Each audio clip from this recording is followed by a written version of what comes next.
नमस्कार साथियों, स्वागत है। मैं हूं कमलेश जहांगीर। तो चलिए शुरुआत करते हैं हम संविधान के ऊपर। तो हमने संविधान सभा के बारे में हमने पूरा कंप्लीट पढ़ लिया और उनसे बनने वाले महत्वपूर्ण जितने भी प्रश्न थे हमने लास्ट क्लास में पढ़े। और हाँ, एक सूचना देना चाहता हूँ। आज ही हमारे चैनल का नाम थोड़ा सा हमने और संशोधित किया है। शुरुआती दौर है, थोड़ा परिवर्तन होगा। आज हमने हमारे चैनल का नाम फिक्स कर लिया है। तो क्या नाम किया है? आनंद कैरियर विजन। तो आप पर यूट्यूब का नाम, अगर यूट्यूब पर हमारे चैनल का नाम देखोगे तो यही आएगा। क्या? आनंद कैरियर विजन। ये तो गई बात, ठीक है।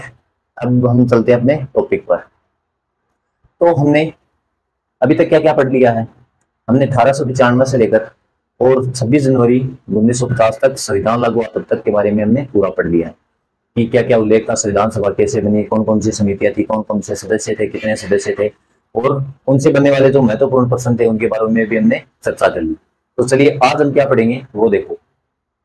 आज हमने पढ़ेंगे अनुसूचियां, शेड्यूल्स, कि कितनी अनुसूचियां हैं, कौन कौन सी अनुसूचियां हैं और उनमें क्या क्या उल्लेख किया गया है। वो हमारे लिए इंपॉर्टेंट है क्योंकि हर एग्जाम में यहाँ से प्रश्न आने की पूरी संभावना रहती है। चाहे आप सेंटर का एग्जाम ले लो, चाहे स्टेट का ले लो, कोई भी एग्जाम ले लो।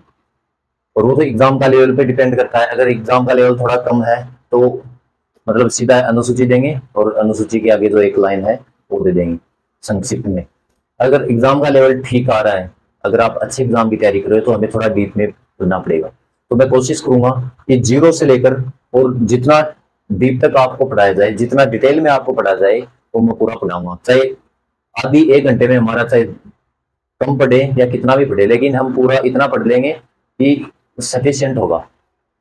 तो चलिए शुरुआत करते हैं अनुसूचियों के बारे में। तो मैंने 26 जनवरी 1950 को पढ़ाया था कि फाइनली हमारे संविधान में 22 भाग, 395 अनुच्छेद और 8 अनुसूचियां लागू हो चुकी थी। तो अभी आप कहोगे सर अनुसूचियां तो 12 है। तो मैं कहूंगा हाँ, अभी वर्तमान में कितनी अनुसूचियां हैं संविधान में? 12 अनुसूचियां। और मूल संविधान में कितनी थी? 8 अनुसूचियां। तो कितनी और जोड़ी गई? 9, 10, 11 और 12। 4 अनुसूचियां कौन कौन सी जोड़ी गई उनके बारे में भी हम चर्चा करेंगे। वो बात करेंगे, 9वीं अनुसूची आएगी तब बताएंगे कि यह अनुसूची कब जोड़ी गई और इसमें किस किस का उल्लेख है। तो चलिए आज हम शुरुआत करते हैं अनुसूची। तो अनुसूची 1 के बारे में पढ़ेंगे। अनुसूची 1। अनुसूची 1 में किसके बारे में उल्लेख है? तो अनुसूची 1 में भारत के राज्य और संघ शासित प्रदेशों के नाम और उनकी सीमाओं के बारे में उल्लेख किया गया है। क्या क्या? भारत में कितने राज्य हैं और कितने केंद्र शासित प्रदेश हैं, उनकी सीमा और उनके नाम। ये पूरा विवरण कहाँ है? अनुसूची 1 के अंदर है। तो आप एक बार इतना लिखिए, अनुसूची 1 में क्या है? भारत के राज्य व यूनियन टेरिटरी। आप संघ शासित प्रदेश या केंद्र शासित प्रदेश आप लिख लीजिए। यूटी के नाम व सीमाओं का उल्लेख। सीमाओं का उल्लेख ये कहां किया गया है? अनुसूची 1 में किया गया है। तो अनुसूची 1 के बारे में हम इतना भी याद रखेंगे तो काम हो जाएगा हमारा, क्योंकि हमें तो एग्जाम क्रैक करना है, ज्यादा हमें नॉलेज नहीं लेना है बात का। तो अनुसूची 1 में आप इतना ही ध्यान रखो, एक लाइन, तो ठीक है। फिर हम पढ़ेंगे अनुसूची 2। अच्छा, कहाँ कहाँ कौन सी अनुसूची हमें डिटेल में पढ़नी है वो आपको मैं पूरी डिटेल में पढ़ाऊंगा। अब अनुसूची 2 के बारे में देखेंगे तो मैं इसके बारे में पूरा डिटेल से पढ़ाऊंगा। अनुसूची 2। अनुसूची 2 में किसके बारे में उल्लेख है? राजू न्यूट्रिशन। अनुसूची 2 एडिंग लगो आप। आज अनुसूचियां पढ़ रहे हैं, लेट हो गया थोड़ा ना, ज्यादा नहीं पढ़ा है अभी तक। 2-4 लाइनें छोड़ दो और रीडिंग लगा लो आप। फिर हम पढ़ेंगे अनुसूची 2। अनुसूची 2 में किन किन के बारे में उल्लेख है? तो चलिए हम बात करते हैं अनुसूची 2 के बारे में, किन किन के उल्लेख। तो अनुसूची 2 में उल्लेख किया गया है कि भारत के संवैधानिक पदाधिकारियों के वेतन और भत्तों का उल्लेख किया गया है। सर वापस बताइए। तो देखिए कि हमारे संविधान में कुछ प्रमुख पदाधिकारी हैं, कुछ पद हैं, जैसे लोकसभा का पद हो गया, विधानसभा के अध्यक्ष का पद हो गया, ठीक है, राष्ट्रपति का पद हो गया। तो उनको मिलने वाले वेतन और भत्ते, इनके बारे में कहां उल्लेख किया गया है? तो अनुसूची 2 में किया गया है। तो पहले लिखिए अनुसूची 2 में क्या क्या है। देखिए, विभिन्न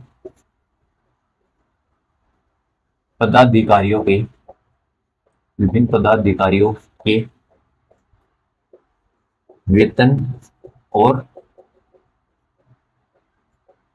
भत्तों का उल्लेख, कि उनको कितना वेतन मिलेगा, क्या क्या वेतन मिलेगा, इनका पूरा कहां पर किया गया उल्लेख, अनुसूची 2 के अंदर। तो क्या सर इतना पढ़ने से काम चल जाएगा अनुसूची 2 में?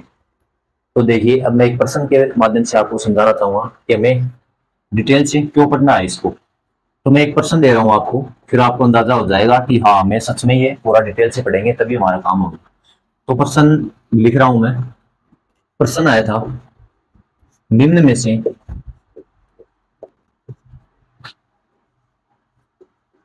किसके वेतन का उल्लेख, वेतन व भत्ते का उल्लेख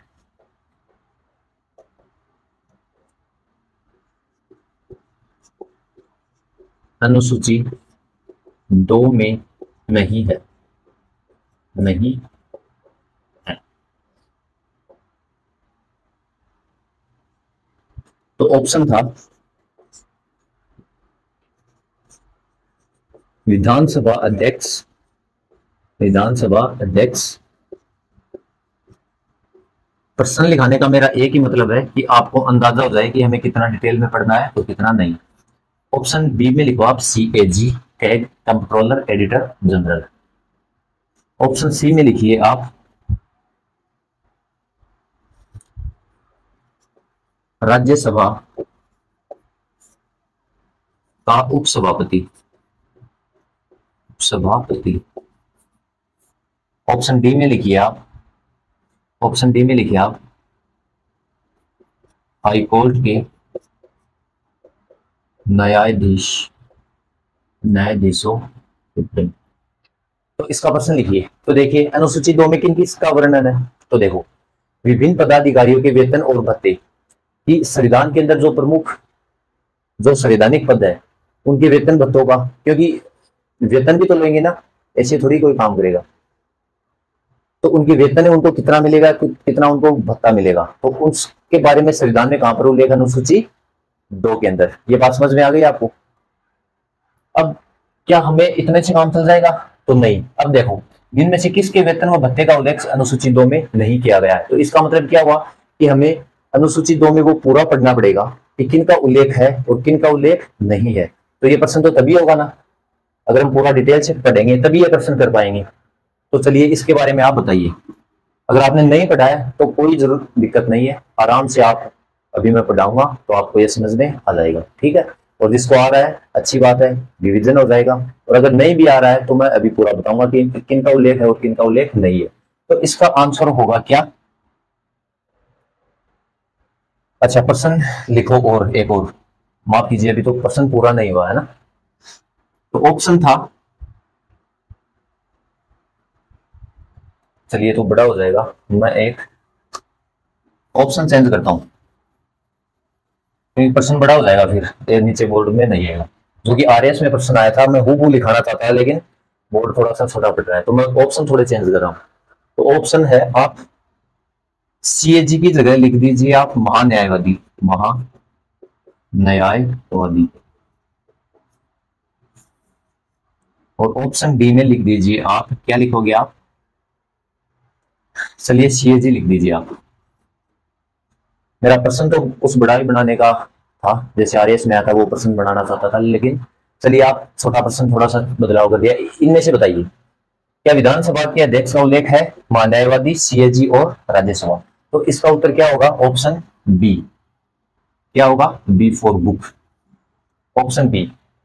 महान्यायवादी का उल्लेख, महान्यायवादी के वेतन और भत्तों का उल्लेख अनुसूची 2 में नहीं है। तो इसका मतलब हम पूरा डिटेल से पढ़ें कि किन का उल्लेख है और किन का उल्लेख नहीं है। तो चलिए आगे हम पढ़ते हैं। ये प्रश्न लिख लिया आपने? तो देखो,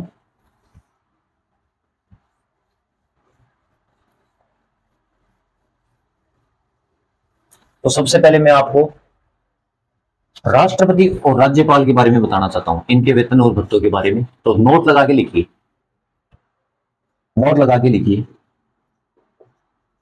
राष्ट्रपति और राज्यपाल, राज्यपाल को परिलब्धियां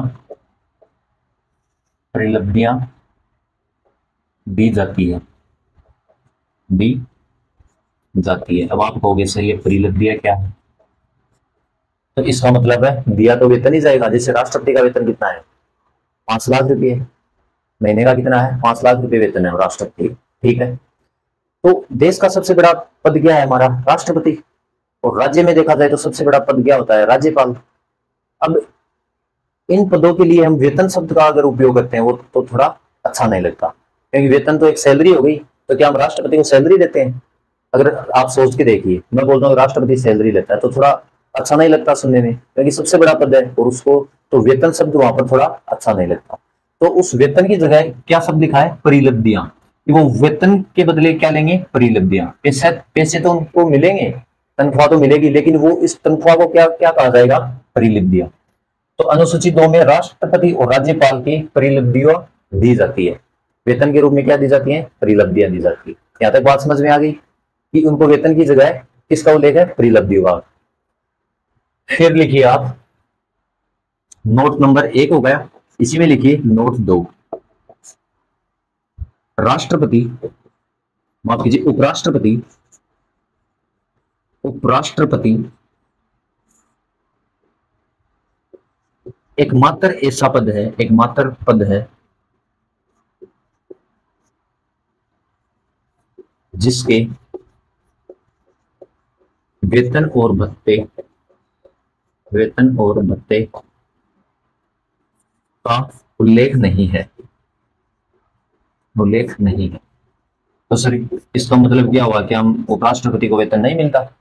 तो वेतन मिलता है, लेकिन उपराष्ट्रपति को वेतन उपराष्ट्रपति पद के रूप में नहीं मिलता। तो फिर किसके रूप में मिलता है? अब उपराष्ट्रपति देखो, थोड़ा मैं आपको बताना चाहता हूं, थोड़ा ध्यान से सुनना। जब संविधान निर्माण चल रहा था तो पद आया सामने उपराष्ट्रपति का, कि उपराष्ट्रपति के क्या क्या काम होंगे। तो वहां पर निर्धारित किया गया कि उपराष्ट्रपति, राष्ट्रपति का पद जब रिक्त होगा तो उपराष्ट्रपति राष्ट्रपति के रूप में कार्य करेगा, और उस समय उसका वेतन और भत्ते और सुविधाएं राष्ट्रपति के रूप में मिलेगी। ये बात समझ में आ गई कि उपराष्ट्रपति का काम क्या होगा? जब राष्ट्रपति का पद खाली हो तब उपराष्ट्रपति काम करेगा। अब लेकिन सोचो, क्या राष्ट्रपति का वेतन, माफ कीजिए, क्या राष्ट्रपति का पद बार बार खाली होता है क्या? वो तो बहुत ही मतलब इमरजेंसी हो जाती है कि अगर देहांत हो गया, राष्ट्रपति का अगर देहांत हो जाता है या फिर और कोई किसी कारण से अगर पद रिक्त हो जाता है, तो सबसे बड़ा पद क्या है देश में? संवैधानिक पद क्या है? राष्ट्रपति। तो उसका पद रिक्त होना अच्छा नहीं है, तो उसका पद कभी रिक्त नहीं हो सकता। इसलिए तुरंत कौन बना दिए जाएंगे? राष्ट्रपति। फिर उपराष्ट्रपति को वो पद दे दिया जाएगा। अब बात आई, तो क्या इस समय का इंतजार किया जाएगा कि राष्ट्रपति का कब पद रिक्त हो और कब हम उपराष्ट्रपति को बनाए? तो इतने दिन ये काम क्या करेंगे? इनका तो कोई काम ही नहीं रहा भाई। राष्ट्रपति जब पद पर है तो वो अपना काम कर रहा है, फिर इनका क्या काम रहा? इनका काम तो ये रहा कि कब उनका पद रिक्त हो और कब ये काम करें, फिर तो इस पद का कोई मतलब ही नहीं हुआ। तो फिर विचार किया गया, क्यों ना हम, जो राज्यसभा के सभापति होता है, राज्यसभा का पति कौन होगा? उपराष्ट्रपति होगा। जब राज्यसभा का सभापति बन गए तो ऑटोमेटिक काम हो गया। जैसे अभी कौन है हमारे उपराष्ट्रपति? कौन है? जगदीप धनखड़। कहां से है? राजस्थान से। राजस्थान में भी कहां से है? झुंझुनू से। अब झुंझुनू में भी पूछा जाए तो राजस्थान के जीके की दृष्टि से इंपॉर्टेंट है। तो झुंझुनू में कौन सा गांव है उपराष्ट्र जगदीप धनखड़ का? तो कौन सा गांव है? किठाना गांव है, याद रखना, ठीक है। तो हमारे उपराष्ट्रपति कौन है? जगदीप धनखड़ जी, ठीक है। अब वो और उनके पास कौन सा पद हो गया? उपराष्ट्रपति होगा, वो हमेशा राज्यसभा का सभापति होगा। तो जगदीप धनखड़ वर्तमान में राज्यसभा के सभापति भी है और उपराष्ट्रपति भी है। यहां तक बात क्लियर हो गई। अब उपराष्ट्रपति एकमात्र पद है जिसके वेतन और भत्ते का उल्लेख नहीं किया गया है। तो उनको वेतन और भत्ता क्या नहीं दिया जाएगा? तो बिल्कुल दिया जाएगा, लेकिन उनको वेतन और भत्ते सभापति के तौर पर मिलेगा। क्या मेरी बात समझ रहे हो आप कि उपराष्ट्रपति को वेतन राज्यसभा के सभापति के पद के लिए दिया जाएगा, न कि उपराष्ट्रपति के लिए। क्या मेरी बात समझ में आ गई? क्या इसके लिए दिया जाएगा कि वो राज्यसभा का सभापति है, इसके लिए वो वेतन दिया जाएगा। यहाँ तक आप मेरी बात समझ गई होगी। मैं इस बात को 3 से 4 बार दोहरा चुका हूँ, उम्मीद करता हूँ आप ये समझ गई। 2 नोट हो गई। तो चलिए फिर यहाँ तक ये कर लिया। अब हम लिखेंगे कि अनुसूची 2 में कौन कौन से वो पदाधिकारी है जिनके वेतन और भत्तों का उल्लेख किया गया है, उनके बारे में हम पढ़ते हैं।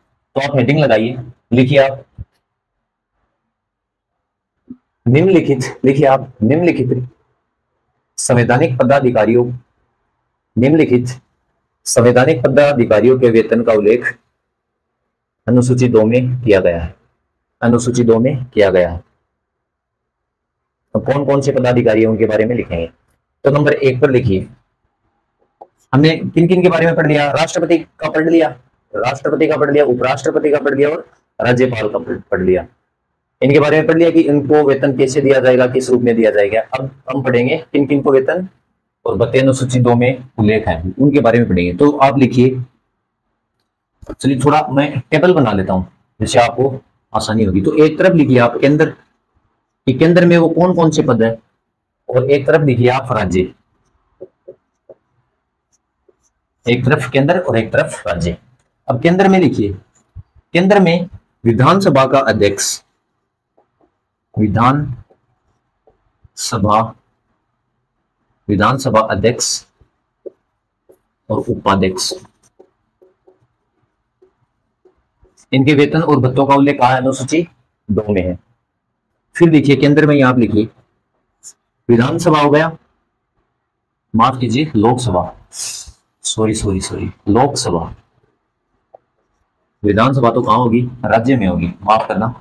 लोकसभा अध्यक्ष और उपाध्यक्ष। फिर आप लिखिए, एक तो लोकसभा होगा, एक कौन सा होता है, राज्यसभा। तो राज्यसभा के सभापति और उपसभापति, उपसभापति, इनके वेतन और भत्तों का उल्लेख किया गया है। नंबर 3 पे हम लिखेंगे तो कौन आएगा, नंबर 3 पे लिखिए आप सुप्रीम कोर्ट, सुप्रीम कोर्ट के न्यायाधीशों, सुप्रीम कोर्ट के न्यायाधीशों के वेतन और भत्ते, इनका उल्लेख भी कहा है, अनुसूची 2 में। फिर आप लिखिए इसमें CAG, हम CAG के बारे में पूरा डिटेल से पढ़ेंगे आगे। ये एक अपने आप में एक पद है CAG, कंट्रोलर एडिटर जनरल। इसका भी वेतन और भत्ते का उल्लेख कहा गया है, अनुसूची 2 में। ये तो हुए केंद्र में, इनका उल्लेख, इनके वेतन और भत्तों का उल्लेख अनुसूची 2 में। फिर राज्य में कौन कौन सी होगी, जैसे केंद्र में लोकसभा हो गई, तो राज्य में क्या हो गई, विधानसभा। तो विधानसभा के अध्यक्ष हो गए यहाँ, विधानसभा अध्यक्ष और उपाध्यक्ष, उपाध्यक्ष। इधर हमने लिखा राज्यसभा के सभापति और उपसभापति, तो राज्य में क्या होगी, विधान परिषद हो जाएगी। यहां पर कौन सा है फिर दूसरा सदन, विधान परिषद, विधान परिषद के सभापति, सभापति और उपसभापति, इनके वेतन और भत्तों का। फिर हमने यहां पर लिखा केंद्र में सुप्रीम कोर्ट होता है और राज्य में क्या होगा, हाई कोर्ट। तो हाई कोर्ट के न्यायाधीशों का वेतन और भत्तों का उल्लेख भी कहा गया, दिया गया है अनुसूची 2 में। तो हाई कोर्ट के न्यायाधीशों का वेतन और भत्ते के बारे में दिया गया। यहाँ पर क्या है कि अब देखो सबसे इंपॉर्टेंट बात, प्रश्न यहीं से सबसे ज्यादा आता है। प्रश्न आएगा निम्न में से किसका उल्लेख नहीं किया गया है। तो यहाँ पर तो केग हो गया ना, तो यहाँ पर क्या आना चाहिए था, महान्यायवादी। भाई सेंटर में कौन होता है, केग, और राज्य में कौन होता है उसके समकक्ष, महान्यायवादी।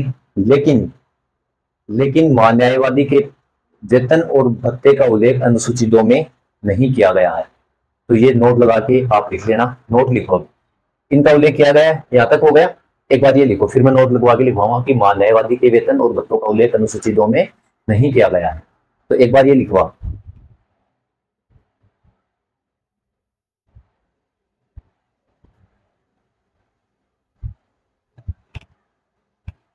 महाधिवक्ता के बारे में लिखें।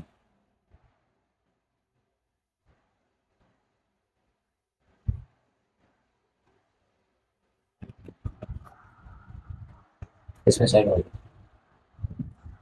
फिर लिखिए आप नोट लगा के,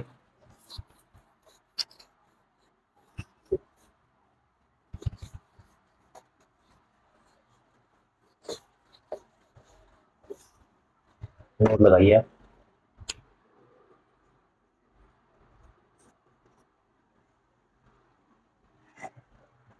नोट लगा ली। महाधिवक्ता, महाधिवक्ता के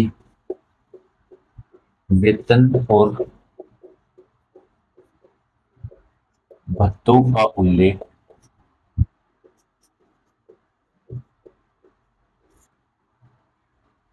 अनुसूची 2 में नहीं है। अनुसूची 2 में नहीं है। इनके वेतन और भत्तों का उल्लेख अनुसूची 2 में नहीं किया गया। ये लिखो आप, नोट लगा के ये लिख लो एक बार।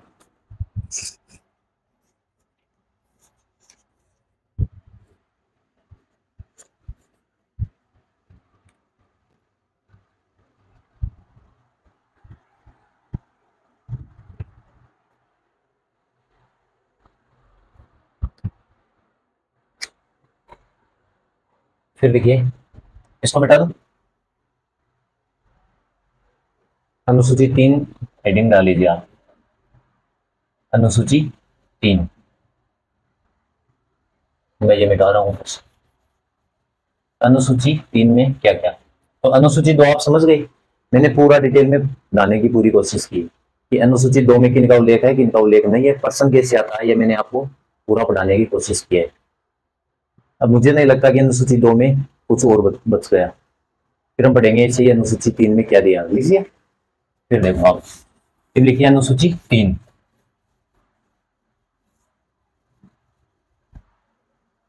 तो इसमें लिखिए, संवैधानिक पदाधिकारियों की शपथ। संवैधानिक पदाधिकारियों की शपथ। संवैधानिक पदाधिकारियों की शपथ, शपथ, या फिर एक शब्द आता है प्रतिज्ञान। प्रतिज्ञान, ठीक है सर, ये तो समझ गए कि अनुसूची 3 में संवैधानिक पदाधिकारियों की शपथ और प्रतिज्ञान का उल्लेख है। लेकिन आप इन शब्दों को समझाइए, मैं तो ये बताऊं शपथ और प्रतिज्ञान में क्या फर्क है, ये हम समझेंगे सबसे पहले। तो देखिए, हर इंसान 2 प्रकार का होता है। 2 प्रकार का कैसे, एक तो ईश्वर में विश्वास रखता है, वो तो क्या हो गया आस्तिक। और जो एक ईश्वर में विश्वास नहीं रखता, कई ऐसे भी लोग हैं, तो वो क्या होते हैं, नास्तिक। तो मानिए जो ईश्वर में, जो ईश्वर को मानता है, अगर शपथ लेगा तो वो अपनी शपथ में बोलेगा कि मैं ईश्वर की शपथ लेता हूं। जो ईश्वर को मानता है, जो आस्तिक है, वो तो शपथ लेते टाइम बोलेगा कि मैं शपथ लेता हूं। तो इसका मतलब क्या है, जो आस्तिक है, जो ईश्वर को मानता है, वो तो शपथ लेगा। अब प्रतिज्ञान क्या होगा, जो ईश्वर में विश्वास नहीं रखता, तो वो क्या है फिर, वो किसकी शपथ, वो क्या होगा, वो क्या लेगा, प्रतिज्ञान। फिर वो कहेगा कि मैं सत्यनिष्ठता के साथ, वो किसका उपयोग लेगा, शपथ की जगह सत्यनिष्ठता, तो वो सत्यनिष्ठता की शपथ लेगा, न कि ईश्वर की शपथ लेगा। तो ये क्या हो गया, इसका मतलब हो गया सत्यनिष्ठता, सत्यनिष्ठता। तो इन दोनों का अंतर समझ में आ गया आपको। जो ईश्वर में मानता है वो तो क्या लेगा, शपथ, और जो नास्तिक है वो प्रतिज्ञान या सत्यनिष्ठता। ये बात क्लियर हो गई, चलिए ठीक है, इसको तो मैं लिखा था।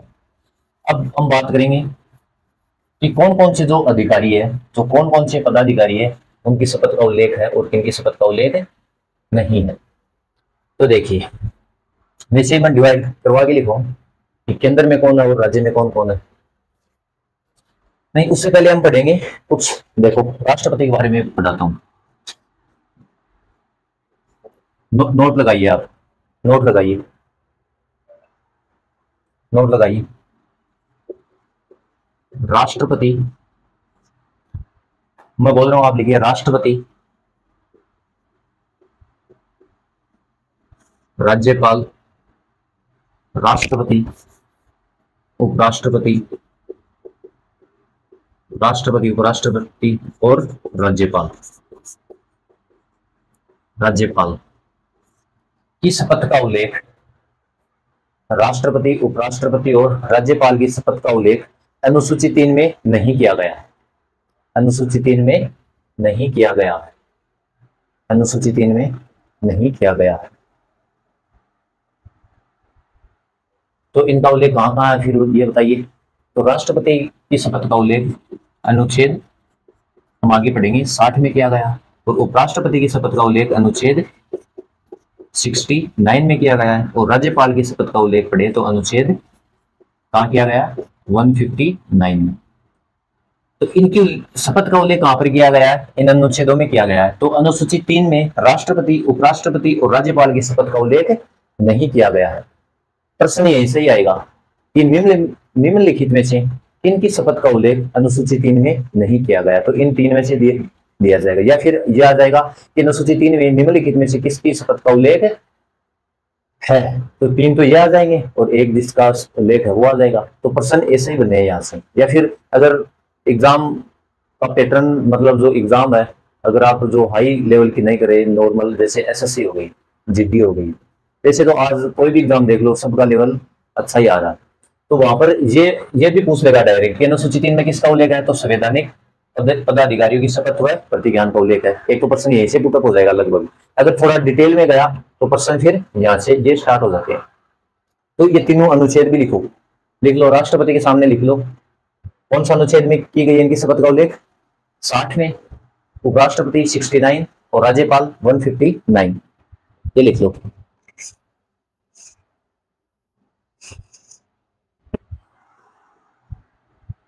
अब हम लिखेंगे जिनकी शपथ होती है वो कौन कौन से हैं।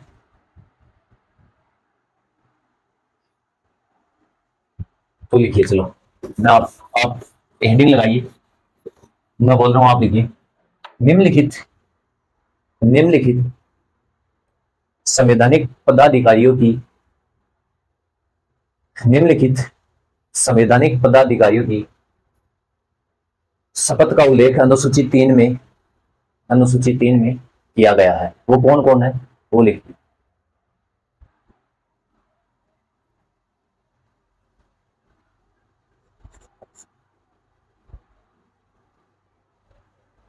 लिखिए,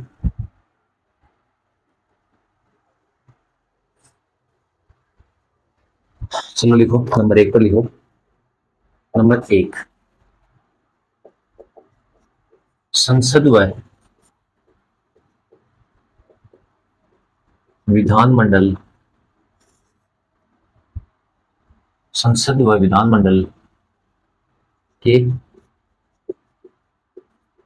उम्मीदवारों की शपथ। मैं आपको बताऊंगा कि क्या हुआ। एक बार मैं पूरा लिख देता हूं, फिर एक होकर के समझाऊंगा। फिर लिखिए आप, संसद व विधान मंडल के सदस्यों की शपथ। नंबर 3 पे लिखिए आप, संसद व विधानमंडल में मंत्रियों की शपथ। ठीक, फिर आप लिखिए केग की शपथ। फिर आप लिखिए सुप्रीम कोर्ट व हाई कोर्ट के न्यायाधीशों की शपथ का उल्लेख।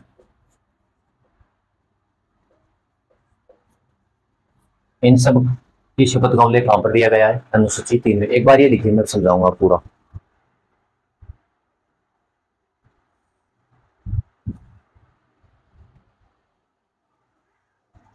अब देखो, मैंने पहला पॉइंट लिखा है संसद व विधानमंडल के उम्मीदवारों की शपथ। इसका मतलब क्या हुआ सर? तो देखिए, कोई भी नेता विधानसभा में खड़ा होता है या फिर सांसदों के चुनाव में, तो सबसे पहले वो उम्मीदवार ही तो होगा भाई। सबसे पहले अगर चुनाव में खड़ा होगा तो उसको क्या बोलेंगे? उम्मीदवार। जैसे अपने ऊपर ले लीजिए, आप एग्जाम की तैयारी कर रहे हो, तो अभी आप क्या हो? परीक्षार्थी हो, उम्मीदवार ही तो। अभी आप उम्मीदवार हो, फिर आप नौकरी लग जाओगे। आप जिस डिपार्टमेंट में नौकरी लग जाओगे, ये मान लीजिए आप हाईकोर्ट में नौकरी लग गई, तो हाईकोर्ट के आप सदस्य हो गए ना, गवर्नमेंट सदस्य हो गए। फिर फिर आपका 15 साल बाद में प्रमोशन होता है, तो अगर आपको वहां पर एक सीनियर पोस्ट मिल जाती है, एक वो पद हो गया। तो आप 3 स्टेज से गुजरे ना। एक तो आप शुरुआत कहां से की थी? आप परीक्षार्थी हो, अर्थात उम्मीदवार हो, आप एग्जाम की तैयारी कर रहे हो, तो अभी आप क्या हो? उम्मीदवार। फिर आप उस डिपार्टमेंट में लग गए, तो उसके क्या हुए? सदस्य। फिर अगर आपका प्रमोशन होता है तो आप क्या बन गए? ऊंचे पदाधिकारी। वैसे ही देखो, सांसद है या विधायक है, चलो विधायक पर लेके चलते हैं। विधायक चुनाव में खड़ा होगा तो उसको हम क्या बोलेंगे? उम्मीदवार। तो फिर वो अगर जीतता है तो वो क्या हो जाएगा? विधानमंडल या विधानसभा का सदस्य बन जाएगा। तो फिर उन सदस्यों में से ही वो मंत्री बनेगा। ये बात समझ में आ गई आपको? भाई जो विधायक चुन के जाते हैं, उन्हीं विधायकों में से मंत्री बनता है ना। ठीक है, ये बात समझ में आ गई। अब इन तीनों की शपथ का उल्लेख है, इसका मतलब आप पूरे समझ गए। देखो, मैंने लिखा है संसद व विधानमंडल के उम्मीदवारों की शपथ। जो उम्मीदवार होते हैं ना, चुनाव लड़ने से पहले उम्मीदवार होते हैं, तो उनको एक शपथ लेनी पड़ती है। तो उस शपथ का उल्लेख कहां पर किया गया है? अनुसूची 3 में किया गया है। ये बात मेरी आप समझे? ठीक है, उम्मीदवारों की शपथ का उल्लेख वहां पर किया गया है। फिर वो अगर विधायक बन गए तो वो विधानमंडल के सदस्य हो गए। तो फिर मैंने लिखा है संसद या विधानमंडल के सदस्यों की शपथ। फिर वो अगर विधायक बन जाते हैं, सांसद बन जाता है, वहां पर उसकी शपथ होगी। तो इसकी शपथ का उल्लेख भी कहा है? अनुसूची 3 में किया गया है। फिर देखो, संसद व विधानमंडल में मंत्रियों की शपथ। अगर वो विधानमंडल में वो विधायक हो या सांसद हो, वो आगे जाकर अगर मंत्री बनता है, फिर उसको शपथ लेनी पड़ेगी। तो उस शपथ का उल्लेख भी कहां पर किया गया है? अनुसूची 3 में किया गया है। क्या यह बात मेरी समझ में आई? क्या मैंने उदाहरण से बताया आपको? ठीक है। फिर मैंने लिखा है कि कंप्ट्रोलर एडिटर जनरल की शपथ का उल्लेख भी कहां पर है? अनुसूची 3 में। इसको भी याद रखना है। फिर मैंने लिखा सुप्रीम कोर्ट और हाई कोर्ट के न्यायाधीशों की शपथ का उल्लेख भी कहां पर किया गया है? अनुसूची 3 में किया गया है। तो ये आप याद रखोगे, इनका उल्लेख अनुसूची 3 में किया गया है। अब हम बात करेंगे कि किन की, कौन से जो पदाधिकारी है कि उनका उल्लेख अनुसूची 3 में नहीं किया गया है। उनको पढ़ना भी जरूरी है, क्योंकि प्रश्न आएगा तो ऑप्शन वहीं से ही आएंगे। प्रश्न आएगा निम्नलिखित में से किसका किया गया है या नहीं किया गया है, तो हमें दोनों पढ़ने हैं। जिनका किया गया है उनको भी और जिनका नहीं किया गया है उनको भी। तो आप अगली हेडिंग लगाइए। अगली हेडिंग लगाइए, निम्नलिखित निम्नलिखित का उल्लेख अनुसूची 3 में नहीं किया गया है। तो वो कौन कौन से हैं उनके बारे में पानी पिलाया।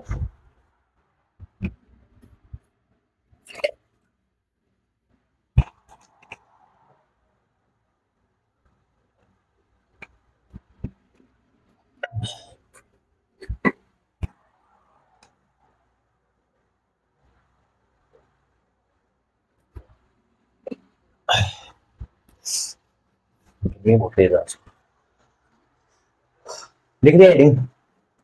अब हम पढ़ेंगे किन किन का उल्लेख नहीं किया गया है। तो लिखिए, नंबर 1 पे लिखिए, हेडिंग डाल ली कि किन का उल्लेख नहीं किया गया है। तो उनमें नंबर 1 पर है लोकसभा व